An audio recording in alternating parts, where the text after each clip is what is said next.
Hello everyone, you are most welcome back in another class. Guys, एक और class में आप सभी का फिर से स्वागत है। तो हम लोगों ने जो अपना टॉपिक स्टार्ट किया था नाउन, उसी के आगे हम लोग इस क्लास में उस नाउन को कंटिन्यू करेंगे। तो आप सभी अपनी बुक और अपना पेन लेकर रेडी हो जाइए क्लास को वॉच करने के लिए। और क्लास को गाइस पूरा देखिए। अगर अच्छी लगी क्लास तो क्लास को लाइक करें और ज़्यादा से ज़्यादा चैनल को शेयर करें, ताकि उन सभी स्टूडेंट्स तक भी ये सभी चीज़ें जो मैं करा रहा हूँ यहाँ पर पहुँच सके।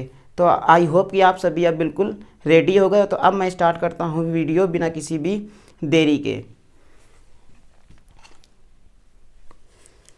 तो यहाँ से अगर हम लोग पिछली क्लास की बातचीत कर लें तो पिछली क्लास में हम लोगों ने नाउन चैप्टर को स्टार्ट किया था। और नाउन चैप्टर में हम लोग पहुँच गए थे कि कैसे नाउन को किसी भी सेंटेंस में आइडेंटिफाई करते हैं। तो उसी के आगे मैं स्टार्ट करने से पहले आप सभी के 2 मिनट लूँगा उस सारी चीज़ों को रिवाइज करने के लिए। तो सबसे पहले हम लोगों ने देखा था यहाँ पर नाउन, और नाउन की डिफिनीशन थी हमारी, a noun is the name of a person, place और थिंग। यानी किसी भी वस्तु, स्थान अथवा प्राणी के नाम को हम लोग क्या कहते हैं, संज्ञा कह देते हैं, नाउन कह देते हैं। अब हम लोगों ने देखा था कुछ उसके आगे एडवांस की हम लोग नाउन कैसे किसी भी सेंटेंस में आइडेंटिफाई करते हैं कि वो नाउन है या वर्ड या फिर कोई और पार्ट्स ऑफ स्पीच है। तो इसको पहचानने के लिए हमने आप नाउन को 2 पार्ट में बांटा था। एक पार्ट बांटा था हमने विजिबल और दूसरा बांटा था नॉन विजिबल। Non visible. तो सबसे पहले विजिबल की बातचीत कर लिया था। विजिबल में हम लोगों ने विजिबल की 3 कैटेगरी बनाई थी। पहली कैटेगरी थी हमारी यहाँ पर पर्सन, दूसरी थी प्लेस, और तीसरे में हम लोगों ने रखा था थिंग को। आई होप आपको इतनी सारी बातें याद आ रही होंगी और क्लियर होंगी। अब आगे हम लोगों ने लिखा था नॉन विजिबल। नॉन विजिबल से हमारा मतलब होता है ऐसी चीज़ें जिनको हम देख नहीं सकते हैं, केवल और केवल फील कर सकते हैं। तो इसको हम लोग लिखेंगे फील ओनली। केवल क्या कर सकते हैं, महसूस कर लेते हैं। और ये जो तरीके थे, ये तरीके आपको किसी भी बुक में नहीं मिल सकते। आप कोई भी बुक उठा के देख लीजिए, 9, 10, 11, 12, इवन इससे ऊपर भी किसी भी बुक में आपको ये कोई कंसेप्ट नहीं मिलेंगे जो मैं आप सभी को दे रहा हूँ। तो बहुत ही ध्यान से आप सभी इनको अपनी नोटबुक में नोट करते जाइए। अगला देखो, अब आगे हम लोगों ने सीखा था आइडेंटिफाई कैसे करते हैं, आइडेंटिफिकेशन। तो इसमें हम लोगों ने देखा था आइडेंटिफिकेशन करने के हमने तुमको एक तरीका बहुत ही अच्छा बताया था कि जब हमारे सेंटेंस में कोई पर्सन होगा तो हम लोग पर्सन के लिए क्या करते हैं, पर्सन के लिए उस सेंटेंस के वर्ब में हु और हुम वर्ड लगाकर क्वेश्चन करते हैं। अगर इन दोनों क्वेश्चंस का हमें आंसर मिलता है तो वो क्या होता है, वो होता है नाउन वर्ड। अगर हमको हु से मिलेगा तो नाउन होगा, और वो नाउन किस केस में होगा, सब्जेक्टिव केस में, सब्जेक्ट केस में, जिसको आप लोग बोल देते हो नॉमिनेटिव केस। अगला है हुम। हुम से हमको जब आंसर मिलेगा तो ये आंसर क्या होगा, ये भी नाउन होगा। और ये नाउन किस प्रकार का होगा, ये होगा नाउन में ऑब्जेक्ट। आई होप इतनी बात समझ गए थे। और अगर आप सभी ने पिछली क्लास नहीं देखी तो माय फ्रेंड पिछली क्लास जाके ज़रूर देखें, ताकि ये सारी चीज़ें जो मैं अभी रिवाइज़ कर रहा हूँ ये आप सभी को बहुत ही अच्छी तरीके से आ जाएं। अगला हमने देखा था अदर्स के लिए। अदर्स से हमारा मतलब है अदर्स से जो प्लेस और थिंग बच गई, इनको हम लोग कैसे आइडेंटिफाई करते थे। इनको आइडेंटिफाई करने के लिए आप वाट से आंसर करते हो। किससे, वाट से और वाट से। इन दोनों जगह वाट लिखने का मतलब है कि यहाँ से हमको इस वाट से सब्जेक्ट भी मिल सकता है और ऑब्जेक्ट भी मिल सकता है। और ये क्या होगा, नाउन होगा। ये क्या होंगे, ये सभी नाउन होंगे। इतनी बात हमने कल सीख ली थी। आगे अब फील ओनली। फील ओनली की बात कर लें तो यहाँ भी हमको आंसर किससे करना होता है, यहाँ भी हमको क्वेश्चन वाट से करना होता है। क्वेश्चन करना होता है वाट से। इतना हमने कल आप सभी को समझा दिया था, एग्जाम्पल लेके समझा दिया था। तो मैं एक एक एग्जाम्पल ले लेता हूँ और वहाँ से सभी को सिखा दूँ। जैसे देखो, जैसे लिख देते हैं यहाँ पे एक सेंटेंस मैं लिखता हूँ, रमेश नोज मीना। ये मैंने सेंटेंस लिख लिया और ये सेंटेंस लिखा है रमेश नोज मीना। रमेश किसको जानता है? मीना को जानता है। तो ये नोज वर्ब लगी है, इस वर्ब में हम लोग किससे क्वेश्चन करेंगे? हु से। हु नोज मीना, आपको आंसर मिला हु नोज मीना, कौन मीना को जानता है? आंसर आपको मिला रमेश जानता है। तो रमेश क्या हो गया? नाउन हो गया। रमेश हो गया नाउन और ये वर्ब के पहले लिखा है क्या है? सब्जेक्ट। अब रमेश नोज हुम, रमेश जानता है, किसको जानता है? रमेश नोज हुम, किसको जानता है? मीना को जानता है। तो मीना क्या हो गया? मीना हो गया, मीना हो गई नाउन और कौन सा नाउन? ऑब्जेक्ट हो गया। ये क्या हो गया? ऑब्जेक्ट और ये हो गया सब्जेक्ट। आई होप आपको ये वाला कंसेप्ट क्लियर हो गया होगा। अगला है अदर्स। अदर्स के लिए कैसे पहचानते हैं? जैसे कोई थिंग लिखी है, कोई प्लेस लिखा है, जैसे देखो यहाँ पे लिख देता हूँ मैं एग्जांपल दूसरा, जैसे लिख दें Rahul is playing, Rahul is playing football, Rahul football खेल रहा है। तो who is playing football, answer आपको आया राहुल। तो राहुल हो गया नाउन, बस हमको ऐसे चिपका देना है नाउन। अगला है राहुल इज प्लेइंग हुम। तो हुम से आंसर हमको नहीं मिला ना, हुम को ना किसको खेल रहा है, तो यहाँ से आंसर इसलिए नहीं मिलेगा क्योंकि ये पर्सन नहीं है।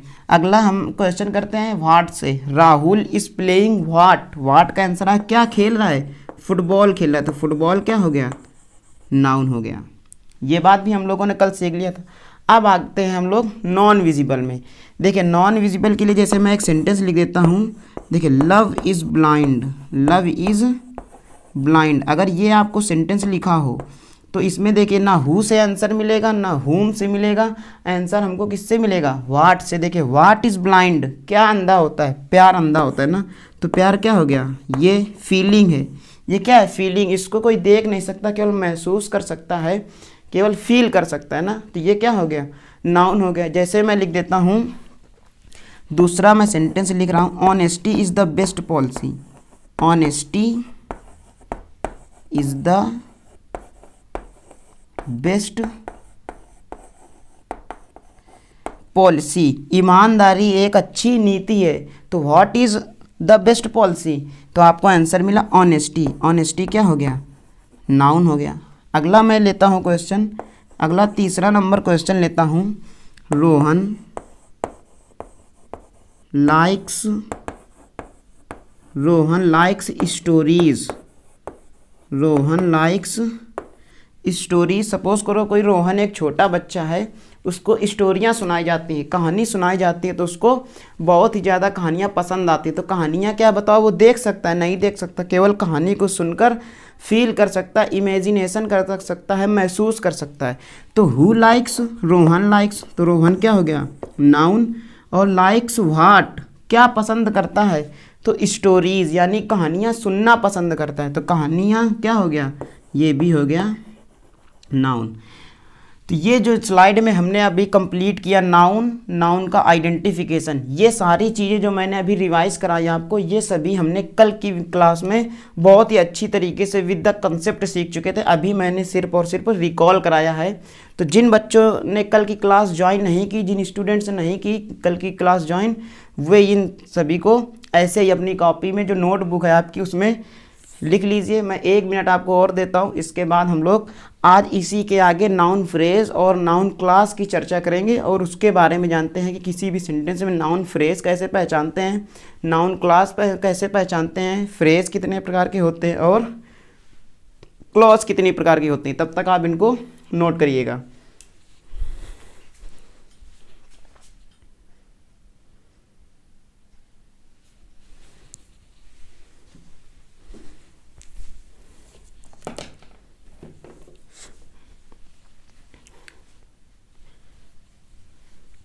आई होप कि आप सभी नोट कर रहे होंगे।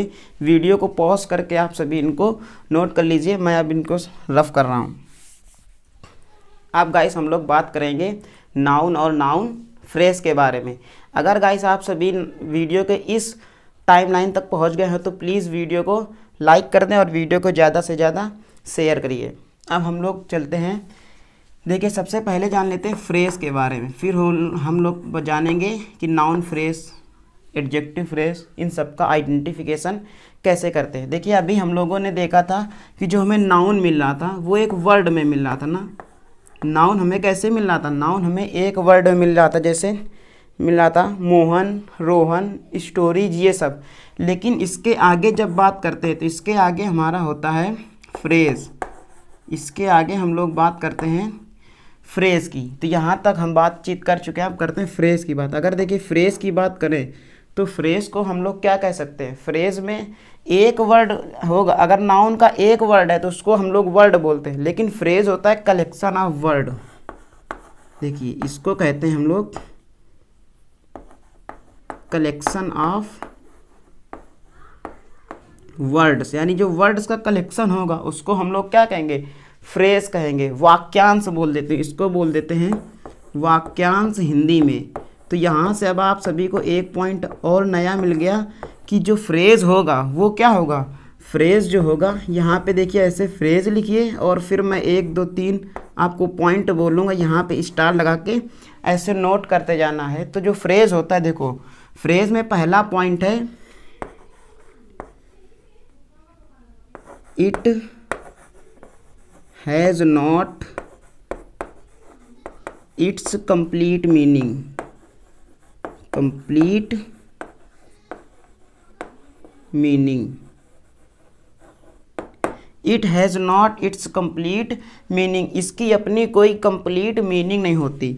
अगला लिखिएगा, अगला लिखिएगा, इस फ्रेज का ना तो कोई सब्जेक्ट होता है और ना ही कोई ऑब्जेक्ट होता है, ना सब्जेक्ट होता है ना ऑब्जेक्ट। इसके आगे केवल ऐसे ही मैंने शॉर्ट फॉर्म में लिख दिया, सब्जेक्ट लिख दीजिए ऑब्जेक्ट ऑब्लिक में और इस पर कट्टम का निशान लगा दीजिए। अगला पॉइंट लिखेंगे, अगला पॉइंट लिखेंगे, देखिए ना तो इसकी मीनिंग होती ना इसका कोई सब्जेक्ट और ऑब्जेक्ट होता है। ये लिखेंगे it is the part of, it is the part of sentence, it is the part of sentence. यह क्या होता है, यह केवल वाक्य का एक भाग होता है, जो जिसे अभी हमने हिंदी में बताया वाक्यांश होता है, केवल एक पार्ट होता है। देखिए आई होप आप इतनी बातें बहुत ही अच्छी तरीके से समझ गए। इसको नोट करिए, फिर मैं आगे एग्जाम्पल लिखता हूँ। देखिए एग्जाम्पल है, he knows her favorite teacher, he knows her favorite teacher. ये एक सेंटेंस लिखा है, he knows her favourite teacher, वह उसके पसंदीदा अध्यापक को जानता है। तो कौन जानता है, हु का आंसर मिला ही, लेकिन ही यहाँ पर क्या है, प्रोनाउन है, क्योंकि ये किसी न किसी सब्जेक्ट की, किसी न किसी पर्सन के जगह पर लगाए, तो ये तो हो गया प्रोनाउन, इसकी बात हम नहीं करते। देखिए ही नोज हुम, तो हुम का आंसर आया टीचर, लेकिन आप सभी जानते हो ये केवल अगर वर्ड की बात करें तो ये क्या हो जाएगा, केवल और केवल ये वर्ड हो जाएगा नाउन। इसके पहले लिखा है टीचर के पहले फेवरेट, यानी ये जो टीचर है ये क्या है, इसका फेवरेट है ना। तो ये क्या है, ये वर्ड है एडजेक्टिव, और इसके आगे ये जो लिखा है इसको हम लोग कहते हैं डिटरमाइनर। जब डिटरमाइनर चैप्टर हम लोग पढ़ रहे होंगे तो उसमें हम लोग डिटेल में पढ़ेंगे डिटरमाइनर को कैसे पहचानते हैं, डिटरमाइनर के काम कैसे होते हैं। अभी यहाँ पे केवल आप इतना जान लीजिए कि ये केवल क्या है, डिटरमाइनर है। और अगर इस तीनों वर्ड की बात करें, ये पूरा यहाँ तक इस पूरे वर्ड की बात करें, देखिए he knows whom, he knows her favourite teacher, उसके पसंदीदा टीचर को वो जानता है ना। तो ये पूरा क्या हो गया, ये पूरा हो गया नाउन फ्रेज, नाउन फ्रेज। अब इन तीनों वर्ड को मिलाकर ये क्या बन गया, देखिए कलेक्शन ऑफ वर्ड्स, एक वर्ड दूसरा वर्ड और तीसरा वर्ड। तो ये कंडीशन यहाँ पर पूरी हो गई। अगला लिखा है it has not it's complete meaning, इसकी अपनी कोई कंप्लीट मीनिंग नहीं होती। तो हर फेवरेट टीचर अगर बात करें तो क्या हो जाएगा, उसका पसंदीदा अध्यापक। अब वो क्या करता है क्या नहीं है, कुछ मीनिंग नहीं है। तो ये भी हमारा कंप्लीट हो गया। अगला सब्जेक्ट ऑब्जेक्ट, इसका ना तो कोई सब्जेक्ट है ना ही कोई ऑब्जेक्ट है इस फ्रेज का, ये केवल वाक्य का एक हिस्सा है, वाक्य का एक भाग है, पार्ट है। तो यहाँ तक माय फ्रेंड्स हम लोगों ने कंप्लीट कर लिया था। थोड़ी सी डिस्टरबेंस आप सभी को हुई इलेक्ट्रिसिटी ब्रेकडाउन की वजह से, उसके लिए मैं आप सभी से क्षमा चाहता हूँ। अब आगे हम लोग इसके आगे कंप्लीट कर रहे हैं। देखिए मैं इतना हमने समझा दिया था, he knows her favourite teacher, वह उसके फेवरेट टीचर को जानता है। तो हर फेवरेट टीचर क्या हो गया, आपका नाउन फ्रेज हो जाएगा। मैं अब अगला एक सेंटेंस और लेके आप सभी को समझाता हूँ ताकि अच्छी तरीके से आप सभी को कंसेप्ट क्लियर हो जाए। जैसे देखिए लिख दे यहाँ पे, देखिए the best singers, the best singers, इसके आगे नीचे लिख देता हूँ सेंटेंस, विल बी सिलेक्टेड। ये पैसिव फॉर्म में मैंने सेंटेंस लिखा है, the best singers will be selected. तो यहाँ से आप सभी को पहले नाउन छांटना है, उसके बाद नाउन फ्रेज निकालना है सेंटेंस में। तो कैसे निकालेंगे, हमने आपको बताया था कि क्या करते हैं, हेल्पिंग वर्ब में हु या हुम से आंसर करते हैं। देखिए हु बी सिलेक्टेड, तो क्या लिखा है, the best singers will be selected. तो सिंगर से क्या हो गया, सिंगर्स अगर वन वर्ड की बात करें तो सिंगर केवल नाउन हो गया, लेकिन उसके आगे लिखा the best singers, the best singers यानी सबसे अच्छे जो सिंगर्स होंगे वे सिलेक्ट किए जाएंगे ना। तो ये देखो 3 वर्ड से मिलके बनना है ना, तो ये क्या हो गया, इसको हम लोग कह देंगे फ्रेज। और इस फ्रेज में अगर इस पार्ट्स ऑफ स्पीच की बात करें बेस्ट की, तो ये हो जाएगा एडजेक्टिव और द हो जाएगा आर्टिकल। आई होप आपको कंसेप्ट बहुत ही अच्छी तरीके से क्लियर हो गया होगा। अब माय फ्रेंड्स हम लोग चलते हैं फ्रेज के आगे, हमारा आता है क्लॉज। तो समझते हैं क्लॉज के बारे में।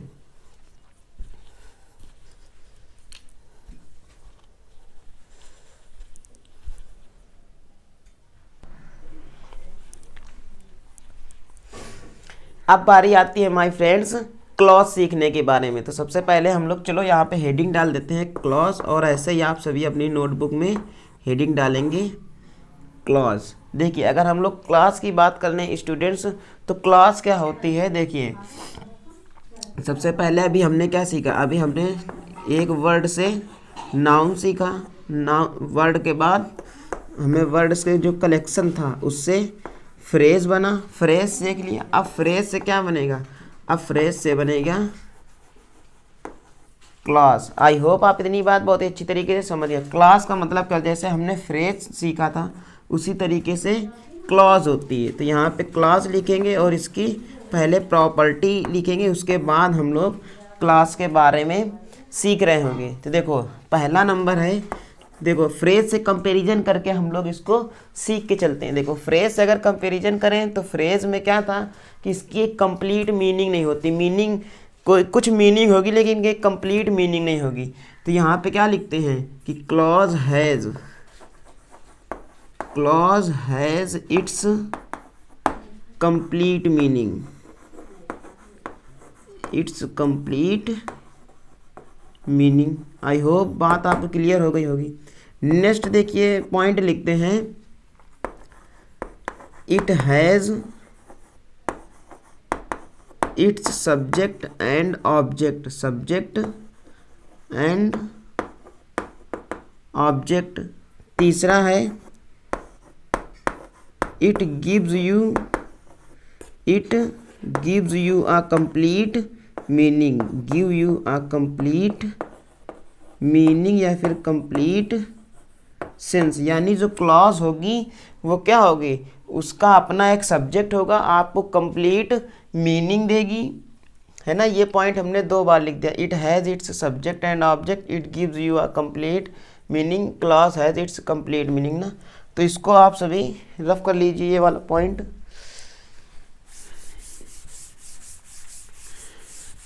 इस पॉइंट को रफ कर लेंगे। देखिए अब हम लोग बात करें क्लॉज के बारे में। देखिए क्लॉज क्या होती है, क्लॉज के देखिए टाइप देख लें तो 2 टाइप होते हैं। पहला देखिए डिपेंडेंट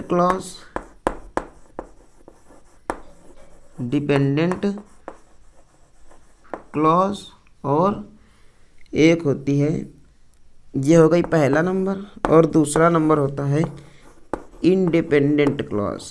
इंडिपेंडेंट क्लॉज है ना। डिपेंडेंट क्लॉज को हम लोग हिंदी में कहते हैं आश्रित, और इंडिपेंडेंट क्लॉज को कहते हैं फ्री, है ना, यानी मुक्त। आई होप आप इतनी बात क्लियर हो गई होगी आप सभी के। देखो अब मैं एक सेंटेंस लेके आप सभी को समझाता हूँ। जैसे सेंटेंस ले लिया जाए, he will succeed, he will succeed, he will succeed if he works hard, if he works hard। he will succeed, वह सफल हो जाएगा, if he works hard, यदि वह कठिन परिश्रम करेगा, है ना। ये कंडीशनल सेंटेंस है, if he works hard he will succeed। इसको हम लोग आगे कंडीशन में समझेंगे, पहले यहाँ पे क्लॉज समझते हैं। देखिए लिखा he will succeed, देखिए ही सब्जेक्ट है इस सेंटेंस का, और आगे इफ कंजक्शन से एक सेंटेंस जुड़ा हुआ है ही वर्क्स हार्ड, उसका भी एक क्या है, सब्जेक्ट है। तो ही विल सक्सीड, वह सफल हो जाएगा, है ना। तो ये देखिए क्या है, ये एक क्लॉज है पूरी की पूरी, ये क्लॉज है, और एक ये क्लॉज है जो कंजक्शन से जुड़ी है। तो ये दो क्लॉज है जुड़ी है। अब हमें इसमें ये पहचानना है कि कौन सी हमारी डिपेंडेंट क्लॉज है, कौन सी इंडिपेंडेंट क्लॉज है। देखते हैं कि किस का सेंटेंस किसी दूसरे सेंटेंस पर निर्भर कर रहा है, वही क्या हो जाएगी, डिपेंड क्लॉज। देखिए इफ़ ही वर्क्स हार्ड, यदि वह कठिन परिश्रम करेगा, तो इसका क्या है, इसका जो मीनिंग है ये इस पर डिपेंड कर रहा है। तो ये कौन सी क्लॉज हो गई, ये हो गई डिपेंडेंट क्लॉज, डिपेंडेंट क्लॉज। ये लिखा ही विल सक्सीड, वह सफल हो जाएगा। तो ये कैसी है क्लॉज है, ये है इंडिपेंडेंट क्लॉज, इंडिपेंडेंट क्लॉज। और आप सभी को मैं एक बात ये बता दूं कि आप सभी ये जानते हैं जो इंडिपेंडेंट क्लॉज होती है उसी को क्या बोल देते हो, उसी को बोल देते हो प्रिंसिपल क्लॉज, प्रिंसिपल क्लॉज या फिर मेन क्लॉज, प्रिंसिपल क्लॉज या फिर मेन क्लॉज। आई होप आप इतनी बात समझ गए होंगे। अब इसको आप अपनी नोटबुक पे नोट कर लीजिए।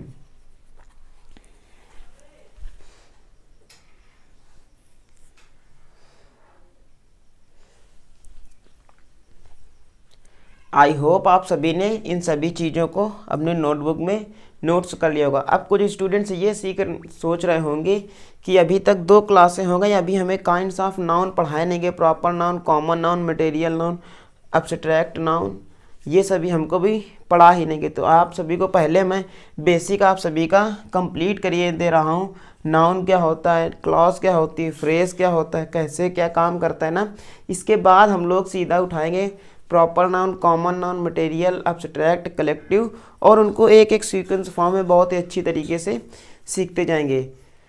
तो आई होप आप सभी को क्लियर होगी हर एक चीज़। तो अब मिलते हैं हम लोग नेक्स्ट क्लास में, अब इसी के आगे कंटिन्यू करेंगे। तब तक के लिए guys Jai Hind, take care and love you all.